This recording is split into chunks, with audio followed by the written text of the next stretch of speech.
Vadodara Bardoli road ઉપર ગંગાધરા ગામ railway ફાટક પાસે વિનાયક રેસીડેન્સીમાં ફ્લેટ વેચવાનું કહી લાખો રૂપિયા પડાવી ફ્લેટ ન અપાવી 2 વર્ષથી નાસ્તા ફરતા આરોપીને ક્રાઇમ બ્રાન્ચે ઝડપી પાડ્યો હતો।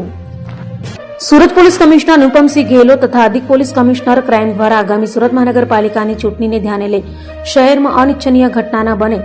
અને નાસ્તા ફરતા આરોપીઓને પકડી પાડવા આપેલી સૂચનાને લઈ ક્રાઇમ બ્રાન્ચની ટીમો મેદાને હતી। ત્યારે મોબાઈલ સ્નેચિંગ સ્ક્વોડની ટીમે બાતમીના આધારે વરાછા માતૃશક્તિ સોસાયટી પાસેથી સારોલી પોલીસ મથકમાં છેતરપિંડીના એટલે કે વડોદરા બારડોલી રોડ પર ગંગાધરા ગામ રેલવે ફાટક પાસે વિનાયક રેસીડેન્સીમાં ફ્લેટ વેચવાનું કહી 4,33,000થી વધુ પડાવી લઈ 2 વર્ષથી નાસ્તા ફરતા આરોપી મહેન્દ્ર મેઘજી પરમારને ઝડપી પાડી તેનો કબજો સારોલી પોલીસને સોંપવાની તજવીજ હાથ ધરી હતી।